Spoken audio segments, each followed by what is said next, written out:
உங்கள் குழந்தைகளை உறக்கத்திலிருந்து எழுப்புவதற்கு 5 நிமிடங்களுக்கு முன்னிருந்தே அவர்கள் அருகே அமர்ந்து அவர்களை தொட்டு எழுப்புங்கள். அவர்கள் தூங்குமிடத்திற்கு சென்று அவர்களோடு நாளைய அவர்களது வேலைகளை ஞாபகப்படுத்தி அவர்களது உள்ளங்களை குளிரச் செய்து அவர்களை தூங்க வையுங்கள். அது அவர்கள் காலை வேளையில் உற்சாகமாகவும் சுறுசுறுப்புடன் எழும்புவதற்கு துணை புரியும். உங்கள் பிள்ளைகளுக்கு அருகில் அமர்ந்து அவர்களிடம், நான் உங்களை அதிகம் நேசிக்கிறேன், உன்னால் நான் அதிகம் பெருமைப்படுகிறேன், உனக்கு ஏதாவது நான் உதவிகள் செய்து தர வேண்டுமா? நீ நல்ல ஒரு திறமைசாலி, ஆற்றல் மிக்கவன் என்று சொல்லுங்கள். அவர்களை அன்பாக அணைத்து முத்தமிடுங்கள். காலையில் நித்திரையிலிருந்து எழும்பிய உடன் டிவி பார்ப்பதையோ ஐபேட், மொபைல் போன்ஸ் போன்றவைகள் பாவிப்பதையோ ஒரு காலமும் அனுமதித்து விடாதீர்கள். ஏனெனில் அதன் கதிர்கள் தூங்கி எழும்பிய நிலையில் இருக்கும் கண்களுக்கு பாதிப்பை உண்டு பண்ணிவிடும். உங்கள் குழந்தைகள் உறங்கும் முன் அவர்களது முதுகை தடவி விடுங்கள். அது உங்களுக்கும் உங்கள் குழந்தைகளுக்கும் இடையே ஓர் உணர்வு பூர்வமான தொடர்பை உண்டு பண்ணும். சிறந்த முறையில் குழந்தை நித்திரை கொள்வதற்கும் சாப்பிட்ட உணவு விரைவில் செரிமானமாவதற்கும் காரணமாய் அமையும். குழந்தைகள் சற்று வளர்ந்து விட்டாலும் வாரத்தில் ஒரு நாளாவது குடும்பமாக கணவன், மனைவி, குழந்தைகள் என்று ஒரே இடத்தில் உறங்குங்கள். அது உங்கள் குழந்தைகளின் உள்ளத்தில் இருக்கும் பாரத்தை, மனக்கவலைகளை நீக்கி உங்கள் மீது அவர்களையறியாத ஓர் உள்ளார்ந்த பிணைப்பை ஏற்படுத்தி விடும். குழந்தைகளின் வேண்டுதல்கள், தேவைகள் நிறைவேறாத பொழுது அவர்கள் அழுது மன்றாடி ஒரு பொருளை அடைய முயற்சிப்பதை தடுத்து நிறுத்துங்கள். ஏனெனில் அழுதால் ஒரு பொருள் கிடைக்கும் என்ற மனப்பதிவை அது அவர்களுக்கு உண்டு பண்ணி பிடிவாதத்தால் சாதிக்க நினைக்கின்ற எண்ணம் அவர்களிடம் உண்டாகிவிடும்.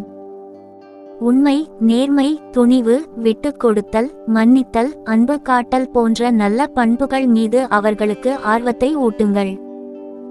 போய், ஏமாற்று, திருட்டு, அநீதியிழைத்தல், பெருமை, பொறாமை, சூழ்ச்சி செய்தல் போன்ற கெட்ட குணங்களை வளரவிடாமல் அவர்களை எச்சரித்து வையுங்கள்.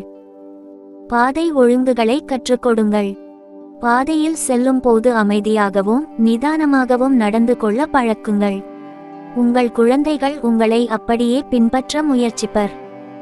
எனவே நீங்கள் நல்ல முன்மாதிரியாக நடந்து அவர்களை வழிநடத்துங்கள். குழந்தைகளை படிக்கும் படி திணிக்காதீர்கள். கல்வியின் முக்கியத்துவம் ஏன் கற்க வேண்டும் என எடுத்துரையுங்கள். பிறருக்கு மத்தியில் குழந்தைகளை திட்டாதீர்கள். பெற்றோர்களாகிய நீங்கள் குழந்தைகளுக்கு முன் சண்டை பிடிக்காதீர்கள். அது உளவியல் பிரிவினைகளை ஏற்படுத்தும். அவர்களின் விளையாட்டு, ஓய்வு நேரம், மகிழ்ச்சிகரமான நேரங்களில் நீங்களும் அவர்களுடன் பங்கெடுங்கள். அவர்கள் பூரண பாதுகாப்புடனும் அன்பான அரவணைப்புடனும் வாழ்கின்றனர் என்பதை அவர்கள் உணரும் வண்ணம் நடந்து கொள்ளுங்கள். பிள்ளைகளின் அறிவை கண்ணியப்படுத்துங்கள். அவர்கள் பிரச்சினைகளை எப்படி எதிர்கொள்கின்றனர் என்பதை அவதானியுங்கள். குழந்தைகள் நவீன தொழில் நுட்பத்தை கற்றுக்கொள்ள உதவுங்கள். கணினி, இணைய பயன்பாட்டை அவர்கள் அறிந்து கொள்ளவும் அதன் மூலம் பயன்பெறவும் வழிகாட்டுங்கள். சிறு வயதிலிருந்தே குழந்தைகளுக்கு நீதிக்கதைகளை போதிக்க வேண்டும். அது எதிர்காலத்தில் நேர்மையானவர்களாக வாழ்வதற்கு உதவியாக இருக்கும். அவர்கள் உடல் ஆரோக்கியம் மிக்க விளையாட்டுகளில் ஈடுபட வாய்ப்பை ஏற்படுத்தி கொடுங்கள். இயற்கை உபாதைகளை அடக்கி வைக்கக்கூடாது என்பதை கற்றுக்கொடுங்கள். குறிப்பாக சிறுநீரை அடக்கி வைப்பது பயந்த சுபாவத்தையும் தாழ்வு மனப்பான்மையையும் உண்டு பண்ணும்.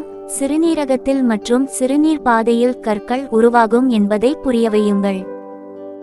இப்படி தொடர்ந்து பழக்கப்படுத்தி கொண்டால் பிள்ளைகளிடம் நல்லவிதமான மாற்றங்களை விரைவில் காண்பீர்கள். குறிப்பு: நம் தவறான வாழ்க்கை முறையால் ஏற்படும் தொந்தரவுகளுக்கு எந்த மருந்துகளாலும் மருத்துவ முறைகளாலும் நிரந்தரமான தீர்வை தர இயலாது.